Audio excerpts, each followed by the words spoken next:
On va parler d'un certain nombre de rencontres qui ont eu lieu. On va entendre les dirigeants s'exprimer. On peut déjà noter certaines réactions. Ursula von der Leyen qui a salué un très bon appel avec Donald Trump sur l'Ukraine. Volodymyr Zelensky, lui, dit espérer que le thème central du sommet Trump-Poutine sera un cessez-le-feu immédiat en Ukraine. Le président ukrainien qui demande aussi des sanctions si Vladimir Poutine n'accepte pas le cessez le feu. Le chancelier Merz qui lui réclame évidemment une rencontre avec et Donald Trump et Vladimir Poutine et l'Ukraine, ce à quoi est en train d'accéder Donald Trump. Il essaye d'organiser cela. Il évoque aussi lui aussi un très bon appel avec les dirigeants européens, mais dit quand même que la Russie aura des conséquences très graves si elle ne met pas fin à la guerre en Ukraine. Harold Iman, on parlait tout à l'heure, vous et moi, avant toutes ces déclarations, en se demandant si c'était une journée décisive. Maintenant qu'on voit les différentes déclarations, il n'y a pas grand-chose de nouveau pour l'instant. Il y a un élément, c'est que Donald Trump a dit qu'il pourrait y avoir une deuxième rencontre après. Et il a dit, cette première est très très importante. Donc là, il reflète la visioconférence qu'il vient d'avoir avec les Européens. Mais il ajoute, on n'aura pas tout réglé cette première fois. Donc, j'espère qu'il y aura une deuxième rencontre entre Zelensky et Poutine. Et j'espère, je serai là s'ils veulent de moi. Bon. Donc, il n'a pas garanti un cessez-le-feu lors de la rencontre en Alaska, mais il s'en rapproche. C'est ça qui se passe. Je voudrais qu'on écoute parmi les réactions politiques celle d'Emmanuel Macron, le président de la République, qui s'est exprimé devant la presse. Il revient notamment sur les objectifs qui sont sur la table. Écoutez le chef de l'État. L'échange avec le président Trump a permis d'éclairer ses intentions pour la réunion du 15 août prochain et nous a permis d'exprimer très clairement nos attentes. Et je tiens ici à l'en remercier. Et je crois pouvoir dire que plusieurs messages sont ressortis de l'échange que nous venons d'avoir et qui sont à mes yeux très importants. Le premier, c'est que le président Trump a été très clair sur le fait que la volonté américaine était d'obtenir un cessez-le-feu à l'occasion de cette réunion en Alaska. Et c'est très important qu'à l'occasion en effet de cette réunion, il puisse y avoir un cessez-le-feu qui soit obtenu par les États-Unis d'Amérique, et nous soutenons cette initiative, en même temps que des nouveaux échanges de prisonniers et des libérations d'enfants.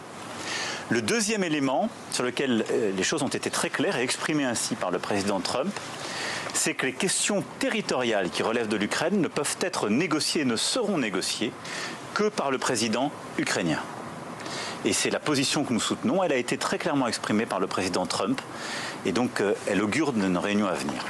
Le troisième élément, c'est le lien qui doit continuer d'exister entre toute concession territoriale et les garanties de sécurité qui seront apportées à l'Ukraine.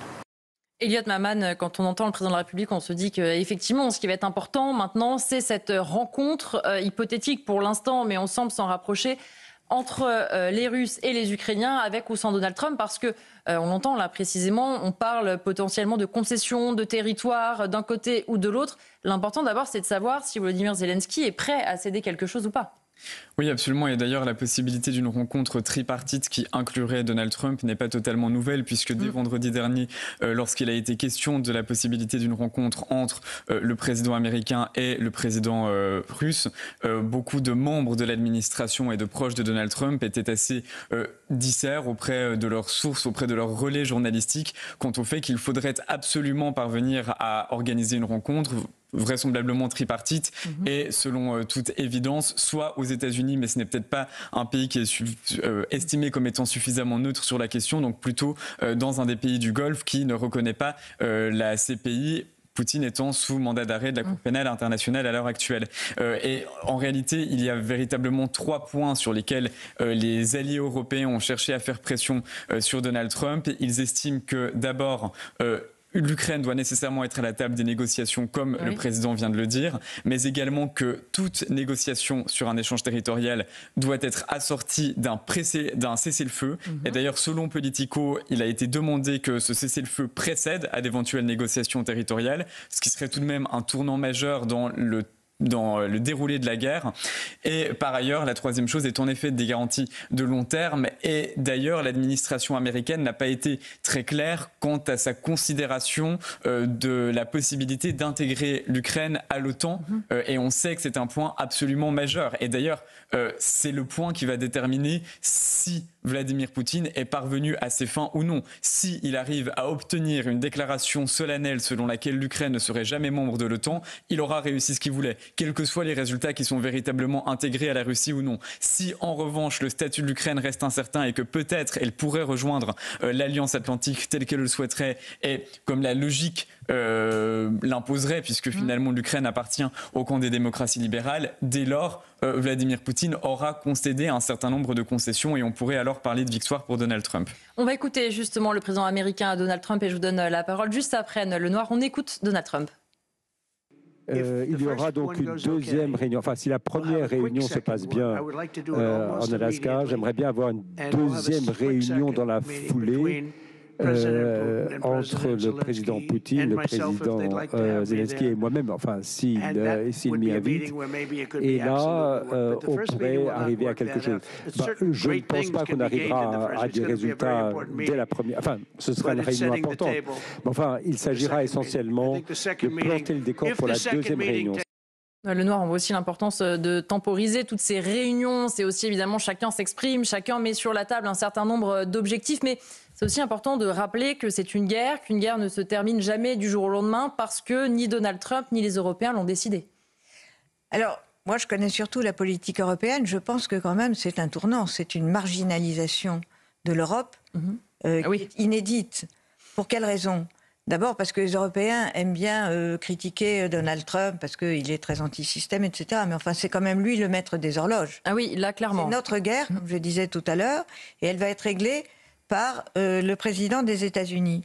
Deuxièmement, je trouve que c'est quand même un tout petit peu fort de café de parler d'échange territorial. Est-ce que vous imaginez que la Russie va céder du territoire à l'Ukraine ? Ben non, pas vraiment. Voilà. Donc en fait, c'est une amputation de l'Ukraine. Donc moi, j'appelle ça Munich. Je pense que c'est Munich. Et quand on parle, je suis désolée d'être critique, je souhaiterais ne pas l'être. Je souhaiterais vraiment ne pas l'être. Mais est-ce qu'on imagine qu'il peut y avoir une quelconque autre garantie de sécurité que l'OTAN ? Que les Français et les Allemands ont refusé, et que Sarkozy également, ensuite, et Chirac d'abord, ont refusé quand l'Ukraine a frappé à la porte de l'OTAN. C'est trop tard maintenant. Or, il n'y a aucune garantie de sécurité pour l'Ukraine.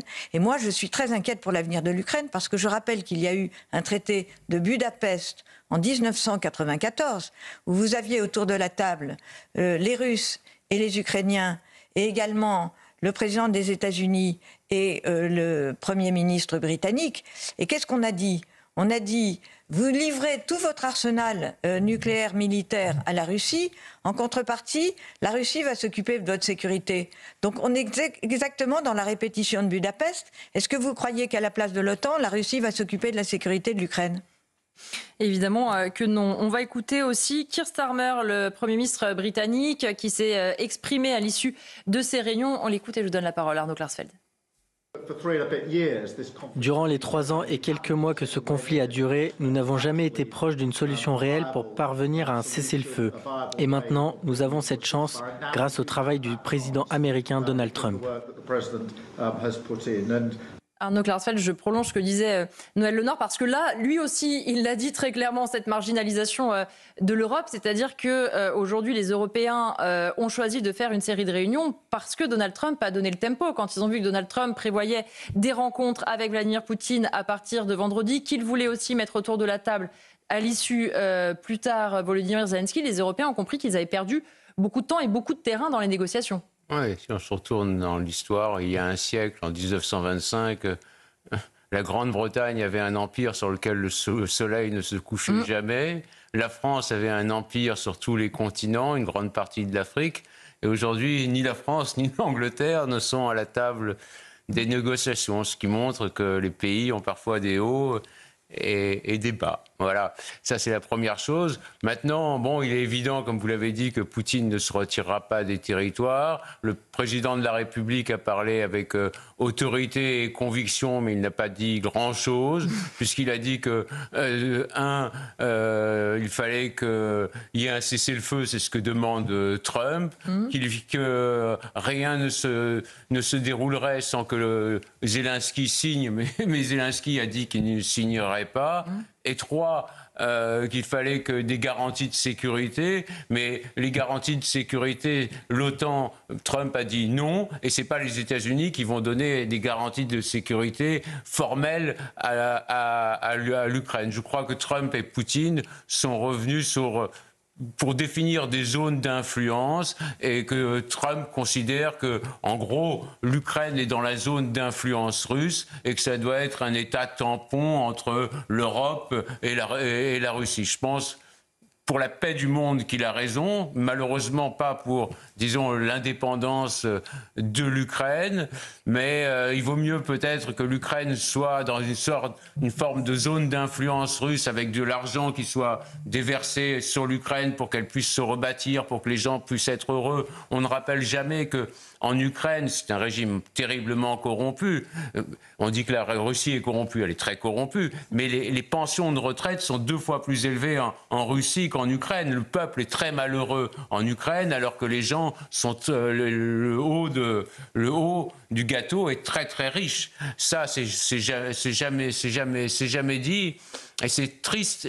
Cette guerre montre réellement l'échec de la diplomatie européenne. C'est évident que la guerre allait être déclenchée, que Poutine ne pouvait pas laisser cette guerre, enfin, ne pouvait pas laisser l'Ukraine rentrer dans l'OTAN sans déclencher une guerre, parce que sinon il serait tombé et que la Russie ne serait plus une grande puissance. Et je rappelle aussi que pendant la Seconde Guerre mondiale, c'est parce que l'Ukraine était dans la Russie que les troupes russes ont réussi à freiner l'avancée des troupes nazies. Bon, c'est un constat. Oui, mais rapidement dans le noir avant qu'on écoute Emmanuel Macron. Si on accepte une amputation de territoire, à ce moment-là, il faut que la partie qui veut être européenne. Oui, reste européenne, oui. Eh bien, reste européenne. Elle soit membre de l'OTAN. Mais, elle soit membre de l'OTAN. Mais ne commence pas à s'armer pour rentrer à nouveau en guerre contre la Russie, parce que je rappelle, en 1870, il aurait mieux valu trouver un accord avec l'Allemagne plutôt que de ne penser qu'à reprendre l'Alsace-Lorraine, alors qu'aujourd'hui on passe d'Allemagne en Alsace-Lorraine sans même se rendre compte. Ça a déclenché la Première Guerre mondiale et la Deuxième Guerre mondiale. Il ne faut pas une Troisième Guerre mondiale sur le sol européen, ça j'en suis en tous les cas convaincu, et les peuples européens en sont convaincus aussi. Et une déclaration des coprésidents de la coalition des volontaires vient de nous parvenir, avec les dirigeants qui saluent d'abord les efforts du président Trump pour mettre fin au massacre en Ukraine et réaffirment plusieurs choses. Premièrement, que des négociations constructives ne peuvent avoir lieu que dans le contexte d'un cessez-le-feu. Que deuxièmement, les sanctions et les mesures économiques plus larges visant à faire pression sur l'économie de guerre russe devraient être renforcées si la Russie n'accepte pas ce cessez-le-feu. Que les frontières internationales ne doivent pas être modifiées par la force et que l'Ukraine doit bénéficier des garanties de sécurité solides et crédibles afin de défendre efficacement sa souveraineté et son intégralité territoriale. On va écouter de nouveau Emmanuel Macron qui s'est exprimé depuis le fort de Brégançon en milieu d'après-midi. Écoutez-le. Il n'y a pas eu de discussion à quelque niveau que ce soit de manière robuste sur des échanges de territoires. Il y a aujourd'hui une guerre qui continue avec, comme l'a rappelé à l'instant le président Costa, une Ukraine qui tient. Et il faut tous se rappeler qu'en février 2022, la Russie a annoncé une opération spéciale qui allait durer 3 semaines. Bah. Et donc, je pense que le plus important, c'est en effet qu'on doit ici se dire que les questions des territoires occupés seront des éléments déterminants d'une négociation de paix. Elles sont inséparables des garanties de sécurité qui sont apportées au reste du territoire ukrainien et à l'Europe, et qu'elles ne peuvent être discutées sans la présence du président ukrainien autour de la table. Il n'y a pas aujourd'hui, de manière sérieuse, des schémas d'échanges territoriaux qui sont sur la table. Alors Liman, effectivement, ces échanges territoriaux, dès que vous avez entendu tout à l'heure cette déclaration d'Emmanuel Macron, ça vous a fait un petit peu tilt en disant on ne voit pas vraiment de quoi on est en train de parler. Oui, on ne voit pas ce que la Russie peut donner, puisque c'est le seul parti dans la guerre qui a pris quelque chose à l'autre. L'Ukraine n'a rien pris. Et si on regarde la carte, peut-être qu'on l'a. Oui, on va regarder la carte. Comprendre tout de suite que la Russie occupe 20% à peu près de l'Ukraine, mais voudrait encore accroître de quelques pourcents de plus. Donc, est-ce que si Poutine renonce à cette petite marge de plus qu'il voudrait encore... On cherche votre carte, elle arrive. S'il renonce à ce petit plus, est-ce que ça c'est un échange? Ah, je vous ai donné ce que je n'ai pas. Si vous voulez, imaginez qu'une armée envahisse un département français, mais juste partiellement, et dit, voilà, j'ai envahi le tout. Et c'est ce que vous voyez sur la carte.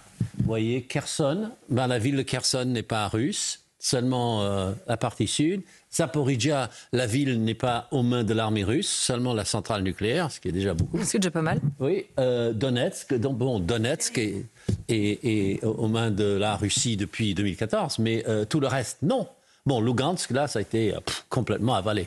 Mais c'est tout, ça s'arrête là. Donc, tout le reste de ces provinces qu'on a délimitées là en noir, ça, c'est ce que concéderait Poutine. Voilà, c'est l'échange. Le mot est bizarre. En anglais, c'est sorti sous le mot swap. C'est troc. Oui. C'est du troc. Mais voilà, c'est le perdant qui pourra troquer seulement. Oui.